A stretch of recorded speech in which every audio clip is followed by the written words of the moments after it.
Vogue were engineered to be perfect, literally engineered. Two Bay Area producers, Denzel Foster and Thomas McElroy, wrote a business plan in 1988 that described an urban female quartet with gospel technique and couture visuals. They held open auditions under a false project name to avoid hype, tested singers on a cappella jazz standards, and looked for what they called the Cindy Birdsong factor, poise that could sell both Levi's and L'Oreal. After weeks, the lineup crystallized. Dawn Robinson, the fire-tongued belter, Maxine Jones, silky contralto, Cindy Herron, ethereal soprano, and Terry Ellis, effortless mid-range. They rehearsed 10 hours a day, fine-tuning vocal stacks until breaths aligned, then showcased the product to Atlantic offshoot Wing Records. Within months, the dream went platinum, and within years, it shattered in ways no boardroom chart predicted. Foster and McElroy were no novices. They'd minted hits for Club Nouveau and Tony. Tony Tonne, their new project, first called For You, was rebranded on Vogue after a fashion magazine brainstorming session. The pitch was Motown's charm plus New Jack swing beats executed with Vogue cover style.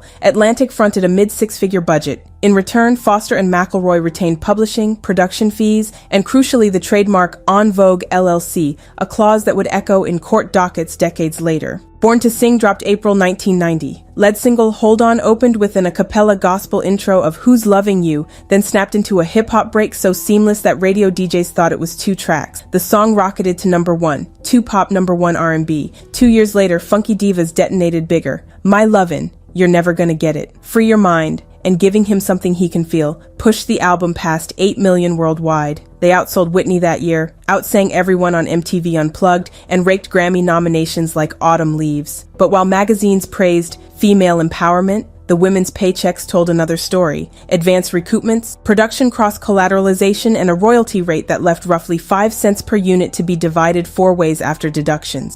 Success sparked awkward math. Tour grosses looked huge on Polestar, but shrank under managerial slices and wardrobe invoices. Dawn Robinson, the most outspoken, requested an accountant meeting in 1993. The numbers, she later claimed, showed the producers earning double any singer. The quartet asked to renegotiate. Atlantic's answer, deliver album 3 first. Lawyers explained trademarks. Foster and McElroy owned the name. Singers were contracted employees of On Vogue LLC. That leverage imbalance sowed quiet resentment. By 1996, On Vogue's single Don't Let Go Love, cut for the Set It Off soundtrack, became their highest charting song, hitting #1, 2 on Billboard Hot 100. Ironically, the peak accelerated the fracture. While negotiating the next record, executives offered Dawn less than what new male groups received. She balked, citing TLC's infamous bankruptcy as a cautionary tale. On March 1st, 1997, Robinson quit mid-album, sacrificing future royalties to keep her sanity. Press releases spun creative differences. Insiders recall slammed conference phones. Atlantic shipped the remaining trio's album EV3, with Dawn still on much of the vocal tracks. She sued for proceeds, settled quietly. EV3 went platinum,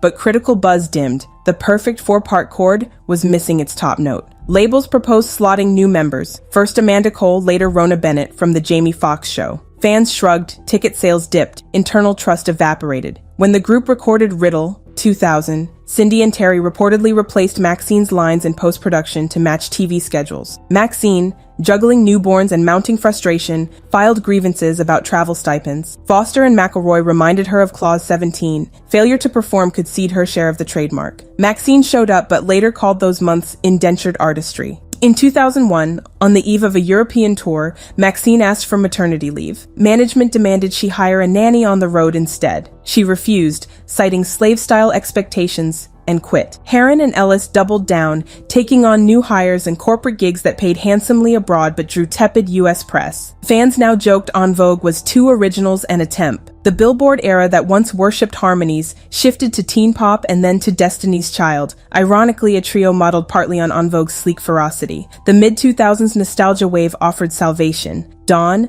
Maxine, Cindy, and Terry reunited for a 2008 tour, promising new music and better contracts. Yet relic tensions resurfaced. Who sang lead on legacy hits? Who controlled merch splits? The WETV special On Vogue, Reunited, 2011, captured bus ride blow-ups over 1,000 wardrobe budgets and promoter advances, allegedly siphoned before reaching all members. Within months, Dawn exited again, citing crooked math. In 2012, the 4 briefly reconciled for the Soul Train Award, awards, but couldn't agree on a management team. The reunion collapsed like stage risers packed wrong. Tired of carousel lineups, Cindy and Terry filed to formalize ownership under En Vogue Enterprises. Maxine countersued, arguing original partnership intent guaranteed equal say. During depositions, producers Foster and McElroy produced the 1994 LLC contract, showing Cindy and Terry had maintained active officer status, while others let theirs lapse. A California judge sided with Heron and Ellis, barring Maxine from using the name without license. Headlines framed it as Divas at War, but buried beneath was a cautionary primer on letting trademarks slip through yearly fee cracks. Remove the drama and the music stands tall. En Vogue's chord voicings became templates for Destiny's Child golden ratio harmonies. Little Mix cites funky divas as a vocal bible. Free Your Mind predated pop feminism's #era by decades, and Don't Let Go still closes karaoke nights worldwide. Streaming unlocked fresh revenue. Spotify numbers top 1 billion plays, yet original singers estimate pennies per 1,000 streams due to ancient contracts. Had the four sustained unity, critics contend they'd own a Vegas residency rivaling new additions. Instead, their story sits among a cabinet of R&B cautionary tales. Money, ego, and outdated paperwork can sour even heavenly voices. In the 1990s, En Vogue arrived like audio architecture, four walls of harmony holding up a roof of hip-hop beats. But architecture needs load-bearing agreements, not just tuneful mortar. Producers owned the blueprints, labels owned the land, and when the occupants asked for a renovation budget, eviction papers landed. Years later, each member still tours under some variation of En Vogue or the Funky Divas, occasionally crossing paths at nostalgia festivals, where smiles are polite but contracts separate. They taught the industry to chase singers who can outsing instruments, but they also taught future artists to read the fine print on group LLCs. So when you hear that immaculate a cappella intro, ooh, bop, remember the note underneath. Talent makes hits, but paperwork decides who gets to sing them tomorrow.